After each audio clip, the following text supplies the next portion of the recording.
નમસ્કાર, સત્યપુંજમાં આપનું સ્વાગત છે। હું છું લવજી કશ્યા। સાવરકુંડલામાં ભાજપ યુવા મોરચા દ્વારા કારગિલ વિજય દિવસની ઉજવણી કરવામાં આવી હતી। આ તકે ધારાસભ્ય મહેશ કસવાળા ખાસ ઉપસ્થિત રહ્યા હતા। સાવરકુંડલામાં ભાજપ યુવા મોરચા દ્વારા કારગિલ વિજય દિવસની ઉજવણી કરવામાં આવી।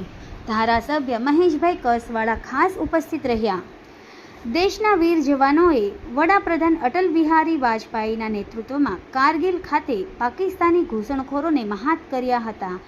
એ દિવસ એટલે કે 26 જુલાઈ 1999। આ દિવસને સમગ્ર દેશમાં ગૌરવવંતા અને કારગિલ યુદ્ધના શહીદોને યાદ કરી શ્રદ્ધાસુમન આપવાના દિવસ તરીકે ઉજવાય છે।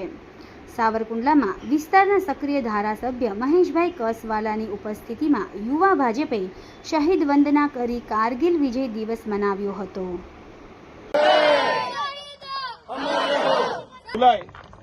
એટલે કારગિલ વિજય દિવસ આજની ઘટના એ ભારતના ઇતિહાસની અંદર શહીદોની બહાદુરી માટે, ભારતના સૈન્યની ભારત પ્રત્યેના લગાવ માટે અને મરણની બાજી ખેલીને પણ દેશની સરહદો બચાવવા માટે આ દેશના જવાનોએ જે કૌવત કારગિલની અંદર બતાવ્યું એના માટેનો યાદગાર દિવસ છે।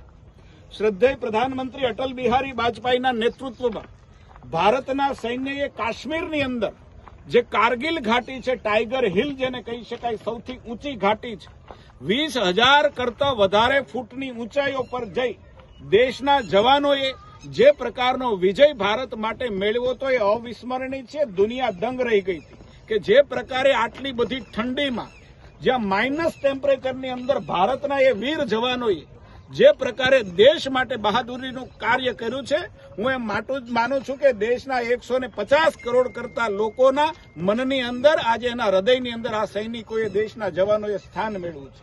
આજની ઘટના, આજનો કાર્યક્રમ એ બાળકો સહિત આજે કારગિલ વિજય દિવસને વધાવવા માટે આજે અહીંયા ઉપસ્થિત છે। આપણા માટે તો છે જ, પરંતુ બાળકોના જીવનની અંદર પણ ભારતની આ સ્વર્ણિમ ગાથાઓ એ હંમેશા એના મન અને મસ્તિષ્ક ઉપર ભારતની બહાદુરીનો આ ઇતિહાસ એના ઉપર રહે, એટલા માટે આજે બાળકો પણ અહીંયા છે। અને હું સાવરકુંડલા ભારતીય જનતા પાર્ટી, ખાસ કરીને યુવા મોરચાને ધન્યવાદ આપું છું કે આ કાર્યક્રમનું આજે આયોજન કરી અને આપણા એ ભવ્ય ભૂતકાળ છે એને યાદ કરવા માટેનો અને આ શહીદ વીરો છે એને શ્રદ્ધાંજલિ રૂપે સલામ કરવાનો આજે અવસર એમણે આજે બનાવ્યો છે।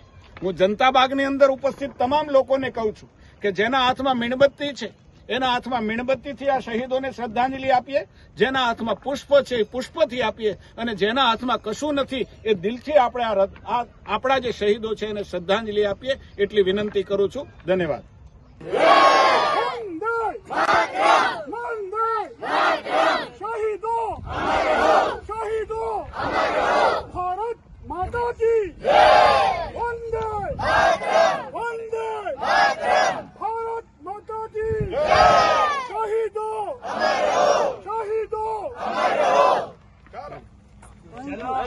સમાજ માટે, સત્ય માટે, સત્યપૂર્ણ સમાચાર પ્રસારણ આપના મોબાઈલ પર તરત જ લાઈક કરો, શેર કરો અને સબસ્ક્રાઇબ પણ કરો। અને હા, ઘંટડી વગાડવાનું ન ભૂલશો। આભાર। સમાજ માટે સત્ય સાથે સત્યપુંજ અહેવાલ, સમાચાર તથા જાહેરાત પ્રસારિત કરવા સંપર્ક સાધો। સત્યપુંજ સમાચાર પ્રસારણ, લબ્ધિ કોમ્પ્લેક્સ, તાલુકા પંચાયત સામે, સિહોર।